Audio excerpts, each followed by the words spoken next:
Ese encuentro con el general Juan Domingo Perón?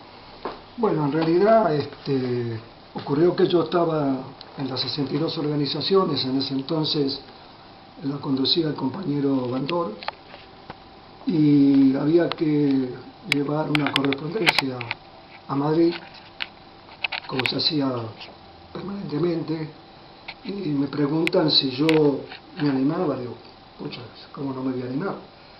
Y así fue que viajé a Madrid.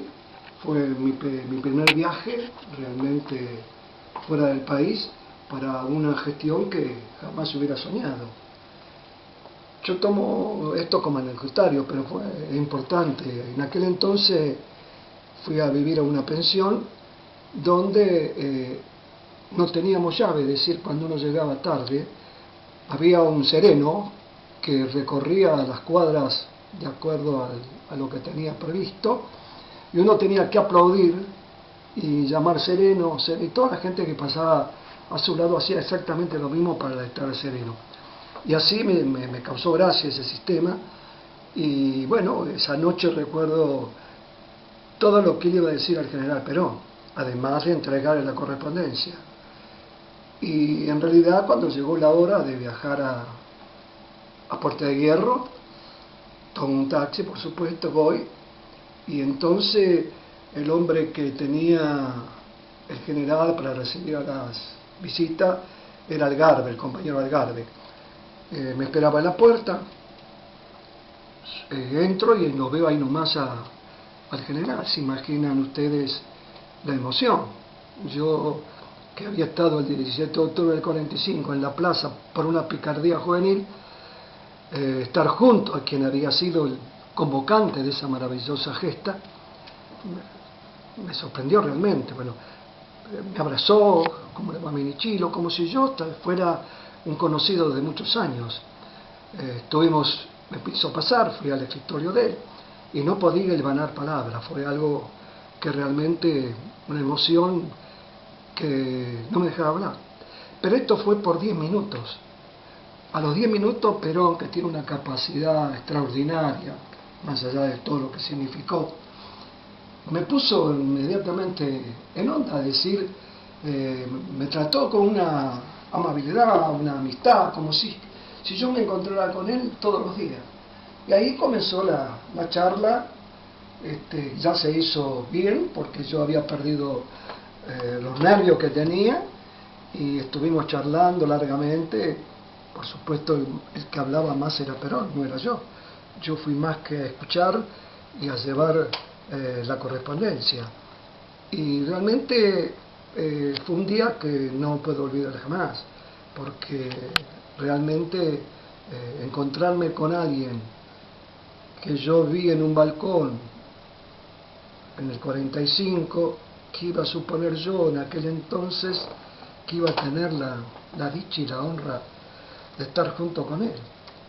Y bueno, me acuerdo que estaba Isabel, la hizo bajar, me saludaron, y bueno, prácticamente fue una charla de 2 horas, donde le conté lo que yo hacía. Yo en ese momento era empleado de comercio, tenía una agrupación que enfrentaba a Armando March, que eran socialistas, anarquistas, que se habían quedado con el gremio, y realmente contaba lo que hacíamos, la agrupación que yo tenía, y bueno, me escuchaba con suma atención y por supuesto me aconsejaba cosas que realmente yo debería hacer, porque en ese momento yo era joven y además mi experiencia era simplemente haber sido un militante gremial, pero nunca había sido un dirigente ni nada por el estilo. Entonces realmente fue maravilloso. Esa fue la primera entrevista. Bueno, volví a Buenos Aires. Por supuesto, volví con correspondencia que él le mandaba a los compañeros Bandora, de Parodia, Andrés Framini, y luego se hizo realmente continuo.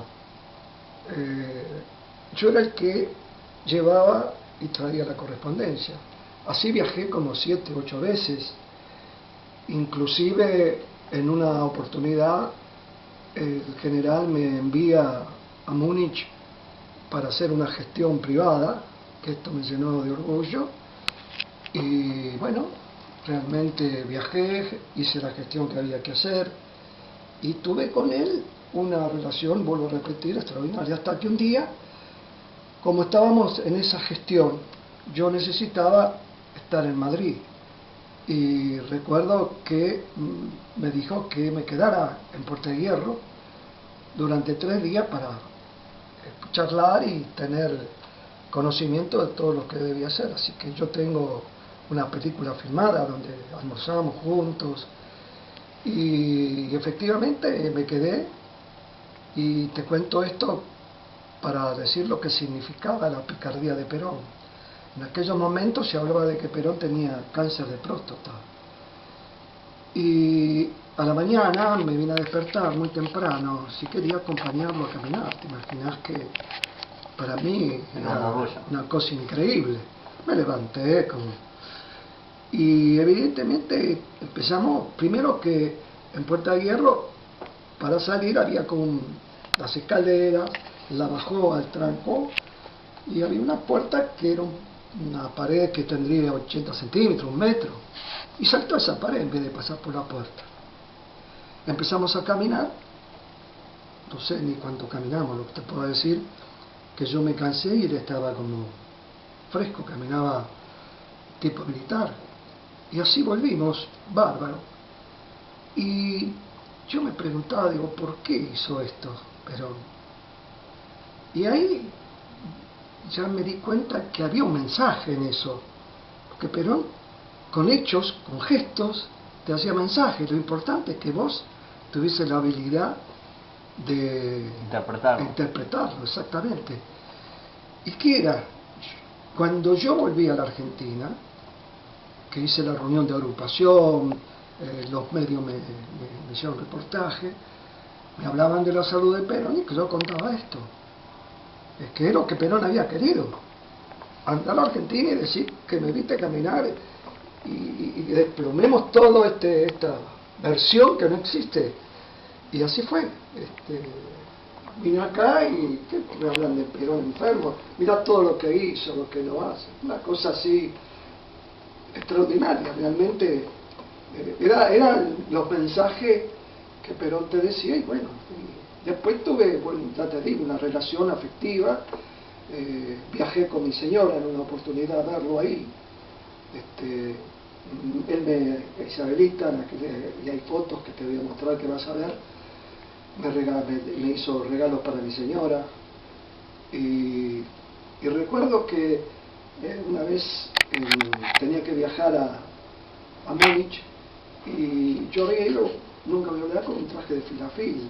Y en Múnich hacía frío, entonces el general dijo, mire, Michelo, que va a hacer frío. Y bueno, me traje esto, general. Se me espere que yo le bajo un saquito y se lo pongo, un Bremer que tengo porque cuando se lo quise devolver, cuando volví, me dice, ¿lo quiere? ¿Te imaginas que yo sé que ese Bremer es de Perón? ¿Qué me importa si los demás me creen o no? Yo sé, porque él me lo dio, lo tengo guardado, y ese es uno de los recuerdos maravillosos, más allá de las fotos que tengo del general Perón. ¿Qué le impactó de él? Su personalidad. Era un tipo, vos lo veías y tenía un estilo campechano. Yo te diría que rozaba con la humildad, más allá de lo que significó en Argentina. Cuando yo estoy viendo, lo estoy viendo en el exilio. Y realmente un hombre que con una humildad te hace sentir su amigo. Vos ves las cartas, querido amigo, que Perón te trate de esa manera, es algo que para un fue cuando yo tenía consejo, porque yo le comentaba a él en mi viaje, me cuesta ganar el gremio. Entonces me dice, mire, Minichilo, acá usted leyó Maquiavelo. La verdad que no, le digo, tiene que leerlo. Maquiavelo dice, al que no puedes, únetele. ¿Qué me había querido decir con eso? Que yo tratase de unirme con quien en ese tiempo conducía el gremio, que no era peronista. Pero yo le explico, general, pero fíjese que me va a traer problemas, porque no todos piensan como usted. Y ahora te voy a hacer leer una carta donde yo produzco el hecho, a pesar de que algunos compañeros no estaban de acuerdo.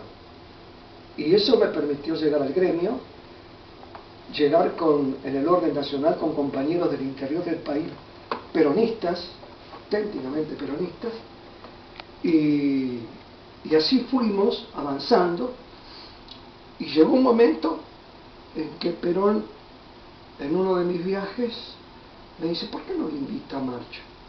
Tráigalo. Mira, general, yo voy a intentarlo, no sé si va a venir.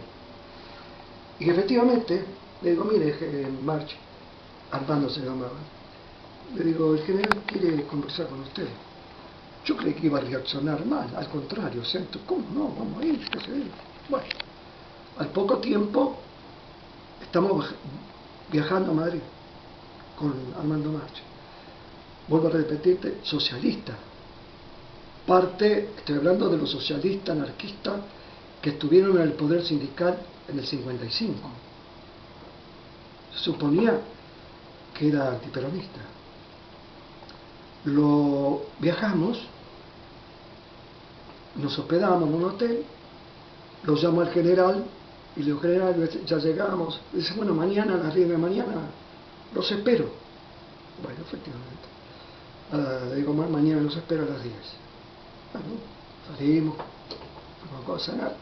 Y a la mañana nos fuimos para ahí. Cuando llegamos a la Puerta de Hierro, ¿quién estaba en el portón? El general Perón. ¿Qué hace el general Perón? Se abalanza en el coche, abre la puerta, le dice, querido Omar, qué alegría verlo, como si lo hubiera conocido de toda la vida. Lo impresionó de tal manera que, bueno, entramos, empezaron a conversar. Yo le había contado algunas cosas. March tenía un criado de perro. Entonces se acordó el general y dijo, mire, usted debe ser muy buena persona, porque como quiere a los perros, la gente que ama a los perros son buenas personas. Y bueno, habló y hablamos horas. Cuando salimos,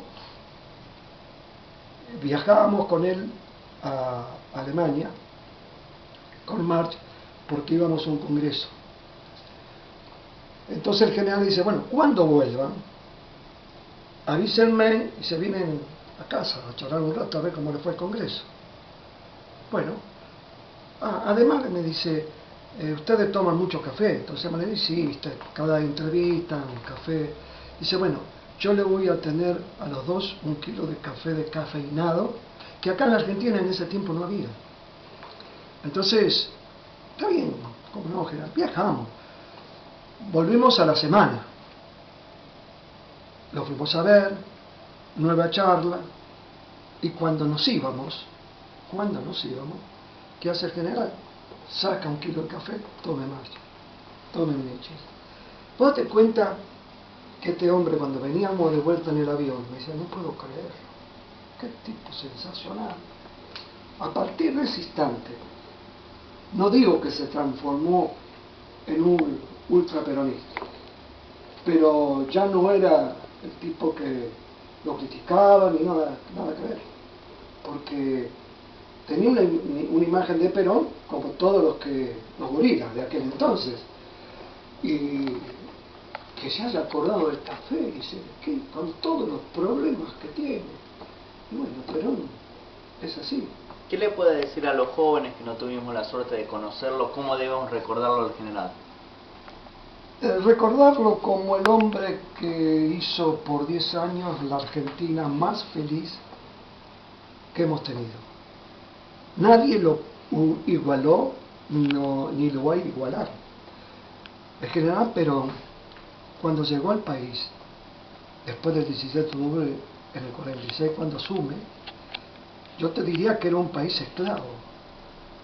No había leyes sociales, no había absolutamente libertad. Los obreros en los cañaverales eran tenidos como esclavos, lo mismo en el sur de la Patagonia. Los jerarcas de aquel entonces, dueños de los cañaverales,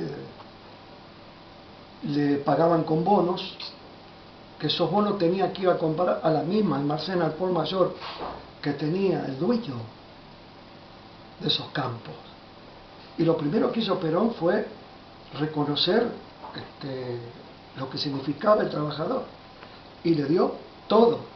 Todo lo que hoy tenemos y tienen los trabajadores es producto de las leyes del general Perón, que instaló estas leyes no solamente como leyes simples, sino que las aplicó en la Constitución Nacional de 1949, donde ahí tenía los derechos del trabajador, los derechos a la niñez, los derechos a la ancianidad.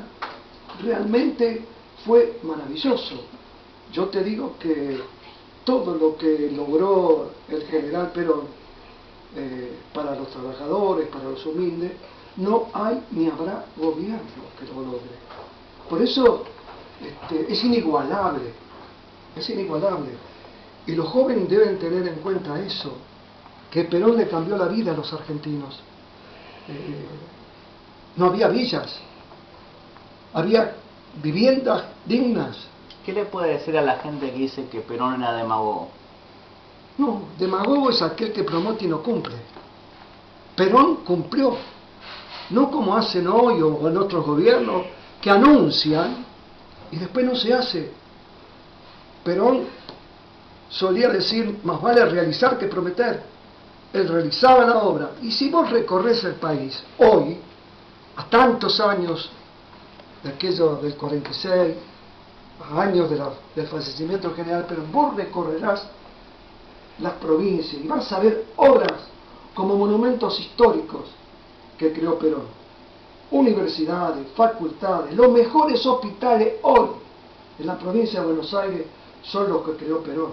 Recorrer los barrios que creó Perón. Andá a Saavedra, andá a Lugano y te vas a dar cuenta realmente qué viviendas. No son casitas como ahora, 2 aguas de cartón. Eran viviendas con todas las comodidades. Vos recorrelo, están levantados, no se han caído. ¿Te das cuenta? Entonces, vuelvo a repetirte, la demagogia es aquello que hablan y no hacen nada. Perón anunciaba la obra y al poco tiempo volvía, Perón cumple, porque la obra estaba terminada. Y esto no lo puede negar nadie. Te insisto, recorre el país y vas a ver las obras que teníamos. Nosotros los trabajadores tuvimos hoteles en Mar del Plata, cuando era un lugar que era prohibido para el trabajador, gracias a Perón. Los sindicatos que él creó pudieron comprar hoteles y entonces los trabajadores se mezclaban con toda la gente pudiente que habían tomado Mar del Plata como un balneario de privilegio. Eso lo hizo Perón. Esto no lo hizo nadie. Por eso Perón es recordado. Porque no es que las obras no existan.